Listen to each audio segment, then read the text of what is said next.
प्रथम NEET masters में आप सभी का स्वागत है। मैं डॉक्टर पूनम आज सभी को लैक ऑपेरॉन के बारे में पढ़ाने वाली हूँ। अच्छा बच्चों, ये जो टॉपिक है हम पूरा एनसीईआरटी के अकॉर्डिंग पढ़ेंगे और बहुत सिंपल वे में पढ़ेंगे और इसकी थ्योरी का एक एक कॉन्सेप्ट मैं आपको क्लियर कराऊंगी। तो जो टॉपिक का नाम है हमारे पास वो है लैक ऑपेरॉन। क्या है बच्चों?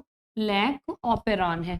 अगर लैक ऑपेरॉन को हम समझें तो लैक ऑपेरॉन के बारे में जो सबसे पहले बात आती है वो आती है कि लैक ऑपेरॉन की डिस्कवरी, क्या बोला मैंने? डिस्कवरी या डिस्कवर्ड किसने किया था? किसको? लैक ऑपेरॉन को डिस्कवर्ड किसने किया था? तो इसको डिस्कवर करने वाले थे दो साइंटिस्ट, जिसमें से थे एक जेनेटिस्ट। कौन थे बच्चों?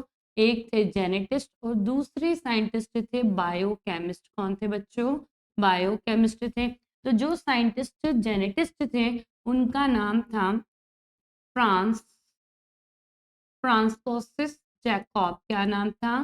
फ्रांकोसिस जैकब। और जो बायोकेमिस्ट थे उनका नाम था जैक्यू मोनार्ड। क्या नाम था? जैक्यू मोनार्ड नाम था। ये दोनों साइंटिस्ट ने मिलकर लैक ऑपेरॉन के बारे में बताया। अच्छा, अब दूसरा पॉइंट अराइज होता है कि जो लैक ऑपेरॉन है मिलता कहाँ है। हम यहाँ किसके बारे में कहाँ पर लैक ऑपेरॉन के फंक्शन के बारे में बात करेंगे। अच्छा, तो एक चीज और क्लियर कर देती हूँ। लैक ऑपेरॉन को हम पढ़ इसलिए रहे हैं क्योंकि हम जीन एक्सप्रेशन को समझ सके। किसको समझ सके? जीन के एक्सप्रेशन को समझ सके। तो मैं बताती हूँ जो लैक ऑपेरॉन है ये हमको मिलता है इकोलाई में। किस में मिलता है? इकोलाई में। तो मैंने बोला इकोलाई में प्रेजेंट होगा कौन? Lac operon. कौन प्रेजेंट होगा? Lac operon. तो जिसमें लैक वर्ड, क्या बोल रही हूँ मैं? लैक ऑपेरॉन में लैक वर्ड जो है वो रिप्रेजेंट करता है किस टर्म के लिए या किस वर्ड को रिप्रेजेंट करता है? तो ये रिप्रेजेंट करता है लैक्टोज को। किसको? लैक्टोज को। और अगर मैं बात करूं लैक, पूरे लैक ऑपेरॉन पे हमको मिलते हैं कौन? Polycistronic structural gene. क्या मिलते हैं? पॉलीसिस्ट्रॉनिक स्ट्रक्चरल जीन मिलते हैं। और ये जीन का एक्सप्रेशन ही रिक्वायर्ड होता है लैक्टोज के मेटाबॉलिज्म के लिए। किसके लिए रिक्वायर्ड होता है? लैक्टोज के मेटाबॉलिज्म के लिए। तो जैसा मैंने बताया इकोलाई में एक सिस्टम मिलता है जो लैक्टोज के मेटाबॉलिज्म के लिए रिस्पॉन्सिबल होता है। उसका नाम क्या है? Lack operon. लैक ऑपेरॉन को लेकर कौन आए थे? दो साइंटिस्ट। एक कौन थे? हमारे जेनेटिस्ट। दूसरे कौन थे? बायोकेमिस्ट। जो जेनेटिस्ट थे उनका नाम जैकब और जो बायोकेमिस्ट थे उनका नाम मोनार्ड है। और इसमें हमको पॉलीसिस्ट्रॉनिक जीन मिलते हैं और ये पॉलीसिस्ट्रॉनिक जीन क्या होते हैं? रेगुलेटेड। क्या होते हैं मेरे बच्चों? रेगुलेटेड होते हैं। किसके द्वारा? By common. कॉमन रहेगा। कौन कॉमन रहेगा? एक तो प्रमोटर। कौन कॉमन रहेगा? प्रमोटर। दूसरा कॉमन रहेगा रेगुलेटरी जीन। क्या कॉमन रहेगा? Regulatory gene. तो ये पूरा लैक ऑपेरॉन कॉमन प्रमोटर और कॉमन रेगुलेटरी जीन के द्वारा ही अपना जीन एक्सप्रेशन करवा सकता है। अच्छा, तो अब लैक ऑपेरॉन मिलेगा कहाँ? ये तो सिंपल है, इकोलाई में मिल रहा है जिसमें लैक वर्ड किसको रिप्रेजेंट कर रहा है? लैक्टोज को रिप्रेजेंट कर रहा है। तो मैं यहाँ बात करूं कि अगर इकोलाई के डीएनए को देखें, किसको देखें? इकोलाई के डीएनए को देखें। इस डीएनए पर मैं इस सेगमेंट को मार्क करूं जिसे मैं क्या बोलूंगी? DNA segment. क्या बोलूंगी मैं? डीएनए सेगमेंट बोलूंगी। इस डीएनए सेगमेंट पर जितने भी जीन हैं उनको हम क्या बोलेंगे? Polycistronic gene. क्या बोलेंगे? Polycistronic gene. और ये पॉलीसिस्ट्रॉनिक जीन का क्या एक्सप्रेशन, क्या बोला मैंने? एक्सप्रेशन क्या रहेगा? रिस्पॉन्सिबल रहेगा। क्या रहेगा? रिस्पॉन्सिबल रहेगा किस चीज के लिए? लैक्टोज के मेटाबॉलिज्म के लिए। किसके लिए? लैक्टो रिस्पॉन्सिबल है मेटाबॉलिज्म के लिए। किसके? लैक्टोज के मेटाबॉलिज्म के लिए। इसीलिए यहाँ पर हमने नाम क्या दिया है? Lack operon. क्या वर्ड दिया है? लैक। हमेशा पूछा जाता है एनसीईआरटी में कि जो लैक वर्ड है वो किसको रिप्रेजेंट करेगा? लैक्टोज। तो हमें पता है लैक्टोज पे वर्क कराना है एंजाइम को। तो वो सब एंजाइम एक सिस्टम में प्रेजेंट है, उस सिस्टम को क्या बोला है, ऑपेरॉन। और ये पूरा सिस्टम किस पे प्रेजेंट है, ई कोलाई के डीएनए पर, एक पर्टिकुलर सेगमेंट पर, जिसमें कौन मिलेंगे, पॉलीसिस्ट्रॉनिक जीन। और ये सभी पॉलीसिस्ट्रॉनिक जीन जब भी अपना एक्सप्रेशन देंगे, मतलब कुछ ना कुछ बनेगा एक्सप्रेशन से, और वो ही प्रोडक्ट केस के लिए रिस्पॉन्सिबल होगा मेटाबॉलिज्म के लिए। किसके मेटाबॉलिज्म के लिए, लैक्टोज शुगर के मेटाबॉलिज्म के लिए। तो हम बोलते हैं कि एनसीईआरटी में और जो दूसरे एग्जांपल्स हैं जिनकी क्या बात, जिनका एग्जांपल हमको मिलता है, तो हम बोलते हैं क्या, हमारे पास है अदर एग्जांपल्स। क्या है हमारे पास, अदर एग्जाम्पल। किसके एग्जाम्पल, ओपेरॉन के। किसके एग्जाम्पल्स हैं, ओपेरॉन के। तो हम देखते हैं कौन कौन से एग्जाम्पल है। तो मैंने बोला एक लड़का है, वो अपने एरिया को वेल एक्सप्लोर कर रहा है। क्या कर रहा है, वेल एक्सप्लोर कर रहा है। तो क्यों ना हम कुछ इस तरीके से लिख लेते हैं, हिज ट्राई, ट्राई की स्पेलिंग मुझे नहीं आती, ऐसा समझ लो, तो मैंने ट्रैप लिख दिया। हिज ट्रैप एरा वेल, क्या बोला मैंने, हिज ट्रैप एरा वेल।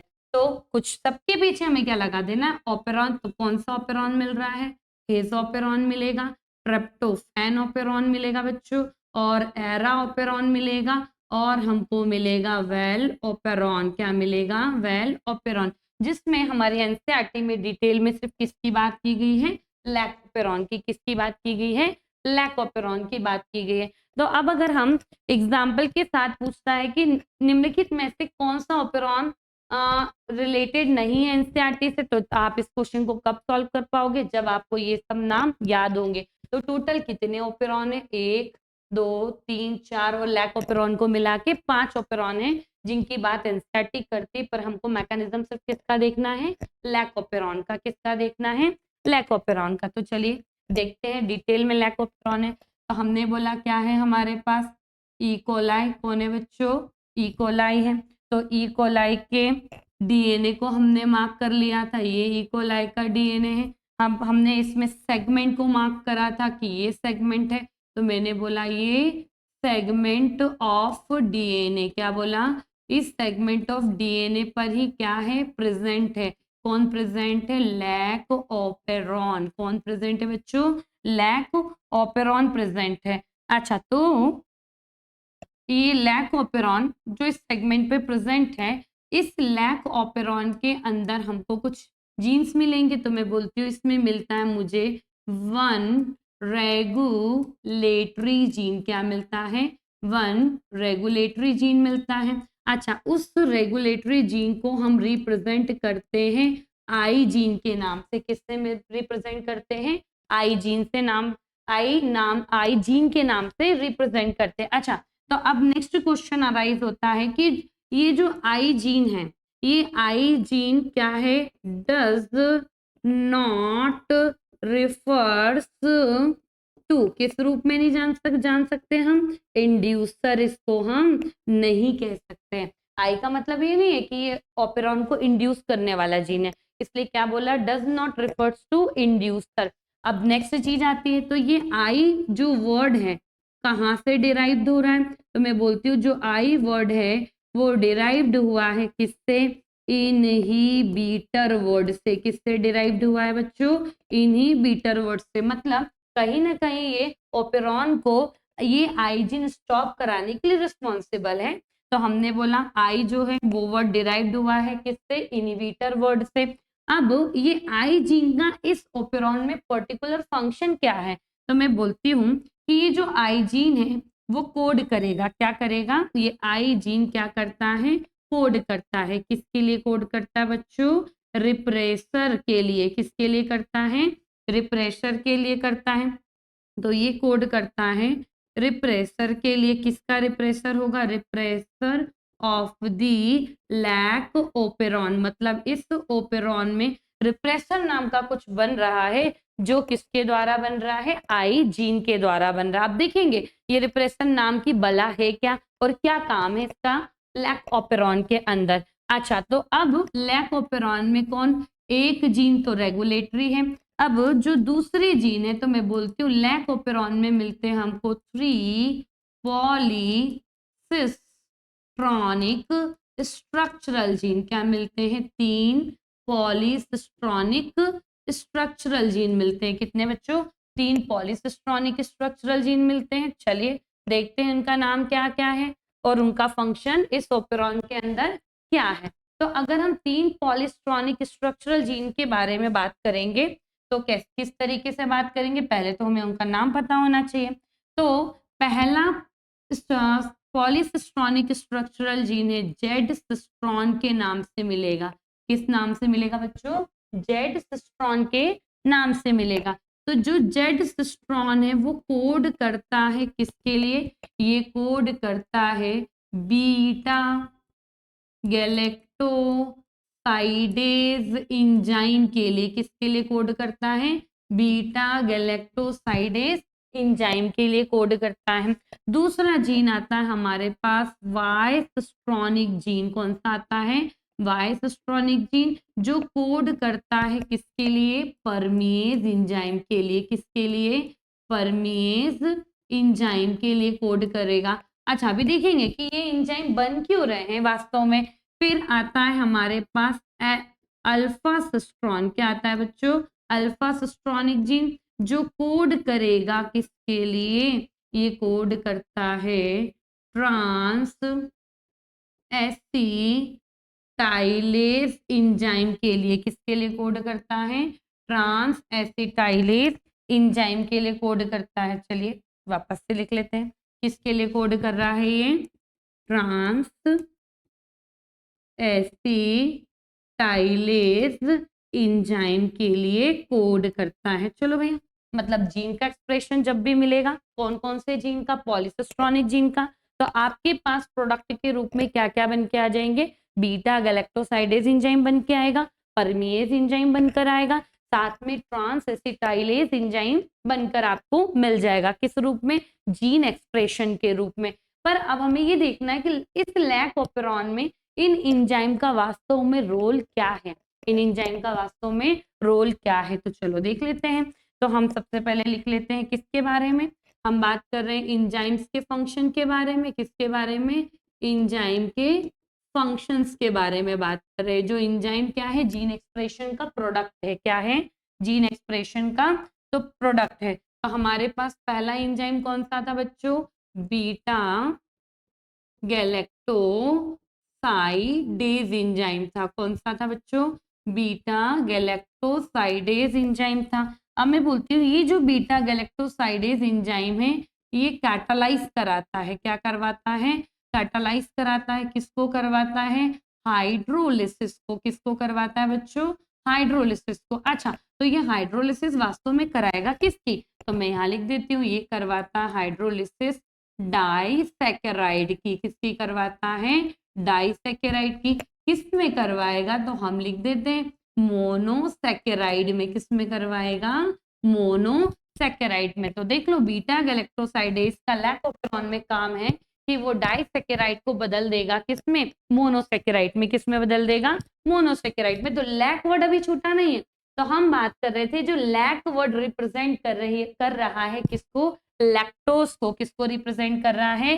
तो यहाँ पर लैक्टोज के रूप में ही किसकी बात की जा रही है? डाइसैकेराइड की। या मैं बोलूं डाइसैकेराइड के रूप में ही किसकी बात की जा रही है? लैक्टोज की। और ये लैक्टोज जब हाइड्रोलाइज्ड होगा तो लैक्टोज से हमको मिलेगा 1 molecule of glucose and 1 molecule of galactose. कौन मिलेगा? 1 molecule of glucose and 1 molecule of galactose. अच्छा, तो ये जो ग्लूकोज और गैलेक्टोज है इसका ही यूटिलाइजेशन कौन करता है? बैक्टीरिया। में क्या बोल रही हूँ? ग्लूकोज और गैलेक्टोज को कौन यूटिलाइज करेगा? तो यूटिलाइज्ड बाय इकोलाई। कौन यूटिलाइज करेगा इसको? इकोलाई करेगा। क्यों करेगा? For energy. किसके लिए? एनर्जी के लिए। किसको? एनर्जी ऑब्टेन करने के लिए। मतलब हमें भी काम करने के लिए एटीपी चाहिए, तो हम भी खाना खाते हैं, उससे हमारे पास बायोलॉजिकल एनर्जी का फॉर्मेशन होता है। ऐसे ही इसके लिए खाने के तौर में कौन है? लैक्टोज, जिसको वो तोड़ेगा किसमें? ग्लूकोज और गैलेक्टोज में, और उससे प्रोड्यूस होने वाली एनर्जी को वो यूटिलाइज करेगा अपनी लाइफ प्रोसेसेस के लिए। किसके लिए करेगा? अपनी लाइफ प्रोसेसेस के लिए। एक ही वेरी वेरी इंपॉर्टेंट पॉइंट है नीट पॉइंट ऑफ व्यू से, जहां पे क्वेश्चन बन सकता है बच्चों। अब नेक्स्ट हमारे पास कौन सा एंजाइम है? तो नेक्स्ट एंजाइम था हमारे पास कौन सा, परमीएज एंजाइम। कौन सा है, परमीएज एंजाइम है, जो किससे बन रहा था, वाइसस्ट्रॉन से। किससे बन रहा था, वाइसस्ट्रॉन से। तो हम लिख लेते हैं परमीएज एंजाइम। क्या लिख लेते हैं बच्चों, परमीएज एंजाइम। तो परमीएज एंजाइम जो है ये करता है क्या, इंक्रीज कर देता है, किसको कर देता है, परमीएबिलिटी को। किसको कर देता है, परमीएबिलिटी को, किसकी, ऑफ दी सेल की। किसकी बोला, ऑफ दी सेल की। किसके लिए, फॉर लैक्टोज। किसके लिए, लैक्टोज। तो बुक ने यहाँ लैक्टोज नहीं लिखा है, बुक ने लिखा है क्या, बीटा गैलेक्टोसाइड के लिए। किसके लिए, बीटा गैलेक्टोसाइड के लिए सेल की परमेबिलिटी को कौन बढ़ाता है, परमीएज एंजाइम।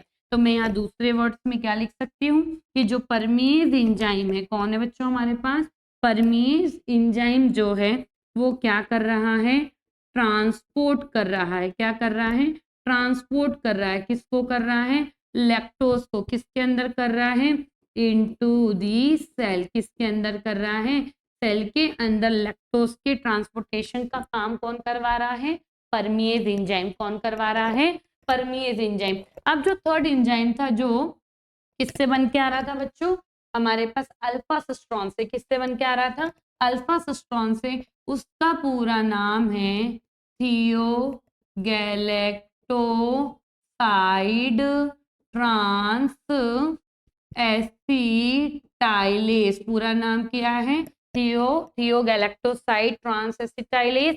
ये भी हाइड्रोलिसिस करवाता है। क्या करवाता है, हाइड्रोलिसिस करवाता है। किसकी हाइड्रोलिसिस करवाएगा, लैक्टोज की। किसकी करवाएगा, लैक्टोज की। मतलब इसका फंक्शन किसके समान है, बीटा गैलेक्टोसाइडेज एंजाइम के समान है। तो मैं कह सकती हूँ लैक ओपेरॉन में इन तीनों ही जीन के प्रोडक्ट रिक्वायर्ड है। क्या बोल रही हूँ, लैक ओपेरॉन में इन तीनों ही जीन के प्रोडक्ट क्या है, रिक्वायर्ड। क्यों रिक्वायर्ड है, लैक्टोज के मेटाबॉलिज्म के लिए। क्यों रिक्वायर्ड है, लैक्टोज के मेटाबॉलिज्म के लिए ये तीनों ही प्रोडक्ट क्या होते हैं, रिक्वायर्ड होते हैं। तो अब जो बात आती है कि लैक्टोज, किसकी बात आती है, लैक्टोज वास्तव में यहाँ करता क्या है, क्यों लैक्टोज का हमको यूटिलाइजेशन कराना जरूरी है। तो सही बात है, जीन एक्सप्रेस होंगे, एंजाइम बनेगा, एंजाइम बन के लैक्टोज को हाइड्रोलाइज कराएगा, जिससे ग्लूकोज और गैलेक्टोज बनेगा। उस ग्लूकोज और गैलेक्टोज को ही इकोलाई यूटिलाइज करेगी एनर्जी सोर्स के रूप में। किस रूप में करेगी, एनर्जी सोर्स के रूप में करेगी। बस इसी बात समझ लेते हैं। तो अब हमारे पास सबस्ट्रेट के रूप में, किसके रूप में, सबस्ट्रेट के रूप में जो चीज है उसकी बात कर लेते हैं। तो सबस्ट्रेट के रूप में हमारे पास कौन है, लैक्टोज। कौन है बच्चों, तो यहाँ लिख देते हैं सबस्ट्रेट के रूप में है लैक्टोज। मतलब जो लैक्टोज है वो है क्या, सबस्ट्रेट। क्या है, सबस्ट्रेट। किसके लिए है, एंजाइम के लिए, जिसका नाम क्या है, बीटा गैलेक्टोसाइडेज एंजाइम। क्या है, बीटा गैलेक्टोसाइडेज एंजाइम। तो मैं बोल सकती हूँ कि लैक्टोज ही क्या कर रहा है, रेगुलेट कर रहा है। किसको रेगुलेट कर रहा है, स्विचिंग को। किसको कर रहा है, स्विचिंग को। मतलब जो ऑन और ऑफ बटन है, ऑन और ऑफ बटन है, उसको रेगुलेट कौन कर रहा है, लैक्टोज। तो मैं बोल सकती हूँ लैक्टोज ही ओपेरॉन को या तो ऑन कराएगा या तो ऑफ कराएगा। तो ओपेरॉन में हैंस इट कॉल्ड इंड्यूसर। तो मतलब लैक्टोज को लैक ओपेरॉन में हम क्या बोल सकते हैं, इंड्यूसर। क्यों बोल रहे हैं, क्योंकि वो इस ओपेरॉन के स्विच को, कौन से स्विच को, ऑन और ऑफ बटन को, मतलब ऑन कराना ऑफ कराना किसको, ओपेरॉन को। कौन ऑपरेट कर रहा है, लैक्टोज कर रहा है। इसलिए हम पूरे लैक ओपेरॉन में लैक्टोज को किस रूप में जानेंगे, इंड्यूसर के रूप में जानेंगे। किस रूप में जानेंगे, इंड्यूसर के रूप में जानेंगे। चलो तो अब और देख लेते हैं अगली लाइन एनसीईआरटी की क्या आपको एक्सप्लेन कराती है। तो एनसीईआरटी की जो नेक्स्ट लाइन है वो कहती है कि अगर हम इकोलाई की ग्रोथ करवाएं, क्या करवाएं, चलो ग्रोथ कराने से पहले बात कर लेते हैं हम क्या, कि हमारे पास ये इकोलाई है, ये इकोलाई है, ठीक है। इकोलाई का ये मैं डीएनए ड्रॉ कर देती हूँ, ठीक है। अब मैं बोलती हूँ इकोलाई में कार्बन सोर्स के रूप में, किसके रूप में, कार्बन सोर्स के रूप में कौन? ग्लूकोज। याद रखना, इंपॉर्टेंट है बच्चों, ठीक है। कार्बन सोर्स के रूप में किसको यूज कर रहा है? ग्लूकोज को। ये क्या हो गया है? एब्सेंट। क्या हो गया है?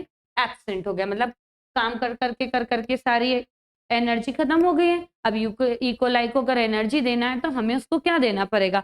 ग्लूकोज नहीं, गैलेक्टोज देनी पड़ेगी। क्या देनी पड़ेगी? गैलेक्टोज देनी पड़ेगी। तो मैं बोलूं कि अगर मैं इस इकोलाई की या मैं बोलूं इस बैक्टीरिया की मैं क्या करवा दूं? ग्रोथ। किसकी करवा दूं? इकोलाई की। क्या कहां पर ग्रोथ करवा दूं? ग्रोथ मीडियम में। कहां पर ग्रोथ करवा दूं? तो ये है हमारे पास क्या? Growth medium. क्या है? ग्रोथ मीडियम है, जिसमें इकोलाई है और उसका कार्बन सोर्स खत्म हो चुका है। क्या हो चुका है? कार्बन सोर्स खत्म हो चुका है। तो मैं इस मीडियम में कार्बन सोर्स के रूप में किसको डालूंगी? लैक्टोज को। किसको डालूंगी? लैक्टोज को। अब ये लैक्टोज किस में प्रेजेंट हो गया है? ग्रोथ मीडियम में। अब यहां पर रोल आता है किसका? एंजाइम का। किसका रोल आता है? तो बैक्टीरिया के अंदर प्रेजेंट है कौन? परमीएज एंजाइम। कौन प्रेजेंट है बच्चों? परमीएज एंजाइम। ये परमीएज एंजाइम क्या करेगा? लैक्टोज का ट्रांसपोर्ट करा देगा। क्या करवा देगा? क्या लैक्टोज को ट्रांसपोर्ट कर देगा? कहाँ कर देगा लैक्टोज को ट्रांसपोर्ट? अंदर। तो ये लो सेल के अंदर, मतलब बैक्टीरिया के अंदर कौन आ गई है? लैक्टोज। किस एंजाइम की वजह से आ गई है? परमीएज एंजाइम की वजह से आ गई। अच्छा, यहाँ याद रखने या ध्यान देने वाली बात क्या है कि हमेशा लैकोपेरॉन के एक्सप्रेशन के लिए, किसके लिए? लैकोपेरॉन के एक्सप्रेशन के लिए इस लो कंसंट्रेशन में या लो अमाउंट में ऑलवेज ये परमीएज एंजाइम प्रेजेंट होगा। क्या बोल रही हूं मैं? ऑलवेज ये परमीएज एंजाइम प्रेजेंट होगा। अदरवाइज अगर ये एब्सेंट हो तो कभी भी ग्रोथ मीडियम में से लैक्टोज शुगर का ट्रांसपोर्ट किस में नहीं हो पाएगा? सेल के अंदर। किस सेल के अंदर? बैक्टीरियल मतलब इकोलाई के अंदर वो लैक्टोज शुगर अपने आप ट्रांसपोर्ट नहीं हो पाएगी और ये लैकोपेरॉन कभी ऑन मोड में जा ही नहीं पाएगा, मतलब जीन का एक्सप्रेशन मिल ही नहीं पाएगा।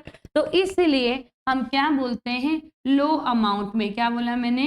लो लेवल में सेल के अंदर क्या होगा? ये ऑलवेज प्रेजेंट होगा। जो क्यों रिक्वायर्ड है? ओपेरॉन के एक्सप्रेशन के लिए। क्यों? ओपेरॉन के एक्सप्रेशन के लिए रिक्वायर्ड होगा। कौन? परमीएज एंजाइम। ठीक है, कौन प्रेजेंट होगा? परमीएज एंजाइम। फिर से बता देती हूँ, मैं बोलती हूँ बैक्टीरिया इकोलाई है, ठीक है, जिसमें कार्बन सोर्स के रूप में ग्लूकोज एब्सेंट हो चुका है। तो अब हम इसकी अगर ग्रोथ एक ग्रोथ मीडियम में कराएं, किसकी? इकोलाई की। हम उस ग्रोथ मीडियम में किसको डाल रहे हैं? लैक्टोज को। तो ये लैक्टोज सेल के अंदर तभी ट्रांसपोर्ट होगी जब कौन प्रेजेंट होगा? परमीएज एंजाइम। कौन होगा? परमीएज एंजाइम। इसलिए इस ओपेरॉन के एक्सप्रेशन को रेगुलेट करने के लिए परमीएज एंजाइम की कम मात्रा या लो कंसंट्रेशन में ये एंजाइम हमेशा सेल के अंदर प्रेजेंट होगा। अगर नहीं होगा तो लैक्टोज शुगर अंदर ट्रांसपोर्ट नहीं हो पाएगी। आई होप सो आपको समझ में आया होगा। अब अगर हम बात करें कि हमारे पास जो ओपेरॉन है, कौन है? ओपेरॉन है। तो ओपेरॉन ओपेरॉन में मिलने वाला कौन सा जीन बच्चों? आई जीन। कौन सा जीन? आई जीन। ये क्या करता है? सिंथेसाइज करता है। क्या करता है? सिंथेसाइज्ड कराता है या सिंथेसिस कराता है किसकी? रिप्रेसर प्रोटीन की। किसकी करवाता है? रिप्रेसर प्रोटीन की। बोला था रिप्रेशन नाम की बला क्या है? तो रिप्रेसर एक प्रोटीन है जो किससे कोड हो रहा है? आई जीन से हो रहा है। तो ये रिप्रेसर प्रोटीन जो है ऑल दी टाइम क्या हो रहा है? ऑल दी टाइम क्या हो रहा है? सिंथेसाइज्ड हो रहा है। क्या हो रहा है? सिंथेसाइज्ड हो रहा है। तो ये रिप्रेसर प्रोटीन क्या करता है? इंटरैक्शन। क्या करता है? इंटरैक्शन करता है। किसके साथ करता है? Operator of the operon. इस ओपेरॉन के ऑपरेटर रीजन से। किससे कर रहा है? ओपेरॉन के ऑपरेटर रीजन से कौन? रिप्रेसर प्रोटीन इंटरेक्शन करता है। मतलब क्या होता है कि ये बाइंडिंग कर लेता है। कौन बाइंड कर लेता है? रिप्रेसर। कौन कर लेता है? रिप्रेसर क्या कर लेता? बाइंड कर लेता। किससे कर लेता है? ऑपरेटर्स। जब भी रिप्रेसर प्रोटीन ऑपरेटर से बाइंड कर लेता है तो वो प्रिवेंट कर देता है, क्या कर देता है, प्रिवेंट कर देता है, किसको कर देता है बच्चों, RNA polymerase, RNA polymerase enzyme को, आरएनए पॉलीमरेज एंजाइम को, किससे, ओपेरॉन के ट्रांसक्रिप्शन से, या मैं बोलूं ओपेरॉन के ट्रांसक्रिप्शन की प्रोसेस को प्रोसीड नहीं होने देगा। क्यों? क्योंकि RNA polymerase enzyme operator operon पर प्रेजेंट प्रमोटर रीजन को फाइंड नहीं कर पाएगा, क्योंकि किसने, रिप्रेसर प्रोटीन ने किसको बाइंड अप कर लिया है, किसको बाइंड कर लिया है, ऑपरेटर को, किसको कर लिया है, जिसके कारण आरएनए पॉलीमरेज एंजाइम उस ओपेरॉन का ट्रांसक्रिप्शन प्रोसीड नहीं करा पाएगा। अच्छा, तो अब देखें कि अगर हम क्या करें, इंड्यूसर डाल दें, किसको डाल दें, इंड्यूसर को डाल दें, डाल दें इंड्यूसर को, मतलब अगर इंड्यूसर प्रेजेंट है, क्या बोल रही हूं मैं, इंड्यूसर प्रेजेंट है। अब इंड्यूसर कौन है आपके पास, इंड्यूसर के रूप में हमारे पास दो चीजें हैं, एक तो कौन है हमारे पास, लैक्टोज, दूसरा कौन है, एलो लैक्टोज, कौन है बच्चों, लैक्टोज, और दूसरा कौन है, एलो लैक्टोज। इन दोनों को ही हम क्या बोल रहे हैं, इंड्यूसर, क्या बोल रहे हैं, इंड्यूसर बोल रहे हैं। अब अगर इसी जगह मैं बात करूं कि हम इंड्यूसर किसको नहीं बोल सकते, तो मैं बोलती हूँ कौन, ग्लूकोज, कौन है, ग्लूकोज, और अपने पास है लैक्टोज, कौन है, लैक्टोज। ये दोनों ही एक्ट नहीं करती है किसके जैसे, इंड्यूसर के जैसे। तो आपके पास अगर ऑप्शन आए कि लैक ऑपेरॉन में इंड्यूसर के रूप में कौन फंक्शन करता है, तो ऑप्शन में होगा ग्लूकोज, गैलेक्टोज, एलोलैक्टोज, फिर लिखा होगा सुक्रोज, तो आप किसको सिलेक्ट करेंगे, एलोलैक्टोज को, या तो किसको करेंगे, लैक्टोज को। देखेंगे ऑप्शन में आपके पास क्या चीजें आती हैं, ठीक है। तो देखो अगर इंड्यूसर प्रेजेंट है, मैंने क्या बोला, अगर इंड्यूसर प्रेजेंट है तो ये इंड्यूसर क्या करेगा, इनएक्टिव, क्या कर देगा, इनएक्टिव कर देगा, किसको कर देगा, रिप्रेसर प्रोटीन को, किसको कर देगा, रिप्रेसर प्रोटीन को। मैंने क्या बोला, अगर इंड्यूसर प्रेजेंट है तो ये इनएक्टिव कर देगा, किसको कर देगा, रिप्रेसर प्रोटीन को, जिसके कारण अलाउ हो जाएगा किसको, कि आरएनए पॉलीमरेज एंजाइम, कौन सा एंजाइम, आरएनए पॉलीमरेज एंजाइम क्या करवा दे, ओपेरॉन का, क्या बोल रही हूं मैं, ओपेरॉन का ट्रांसक्रिप्शन क्या कर दे, प्रोसीड कर दे, ट्रांसक्रिप्शन को वो क्या कर दे, प्रोसीड कर दे या कंप्लीट कर दे। मतलब जब भी इंड्यूसर प्रेजेंट है, क्या बोल रही हूँ, जब भी इंड्यूसर प्रेजेंट है, जैसे कि लैक्टोज और एलोलैक्टोज, तब वो इंड्यूसर इनएक्टिवेट कर देगा रिप्रेसर प्रोटीन को, और रिप्रेसर प्रोटीन इनएक्टिव हो जाएगा तो आरएनए पॉलीमरेज फ्री हो जाएगा काम करने के लिए, किसके ऊपर, ओपेरॉन के ऊपर, किस, क्या काम करने के लिए, ट्रांसक्रिप्शन कराने के लिए, क्या कराने के लिए, ट्रांसक्रिप्शन को कराने के लिए। अच्छा, तो मैं कह सकती हूँ कि लैक ओपेरॉन में रिप्रेसर प्रोटीन के द्वारा होने वाला, रिप्रेसर प्रोटीन के द्वारा होने वाला रेगुलेशन किसके जैसा है या किसके बराबर है, नेगेटिव रेगुलेशन है। कैसा है, नेगेटिव रेगुलेशन है। तो lac operon regulated by repressor protein, क्या बोल रही हूँ मैं, लैक ओपेरॉन किससे रेगुलेट हो रहा है, रिप्रेसर प्रोटीन से। रिप्रेसर प्रोटीन के द्वारा होने वाला लैक ओपेरॉन का रेगुलेशन कहलाता है नेगेटिव रेगुलेशन। क्या कहलाता है, नेगेटिव रेगुलेशन। ये क्वेश्चन आपसे पूछा जाता है बच्चों, कि आपको मार्क करना है और याद करना। मैंने क्या बोला, लैक ओपेरॉन है, क्या है, लैक ओपेरॉन का क्या, रेगुलेशन, रेगुलेशन, ठीक है, किसके द्वारा हो रहा है, बाय रिप्रेसर प्रोटीन के द्वारा, किसके द्वारा हो रहा है, रिप्रेसर प्रोटीन के द्वारा, किसके द्वारा हो रहा है बच्चों, रिप्रेसर प्रोटीन के द्वारा हो रहा है।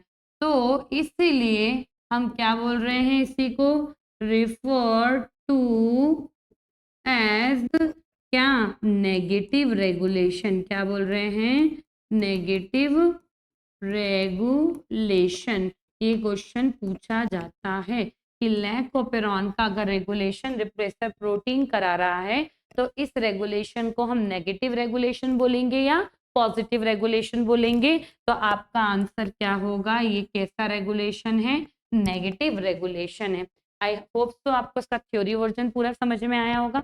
जो थ्योरी आज हमने पढ़ी एनसीईआरटी के अकॉर्डिंग, इसी का हम डायग्रामेटिक रिप्रेजेंटेशन देखेंगे नेक्स्ट लेक्चर में। थैंक यू सो मच बच्चों।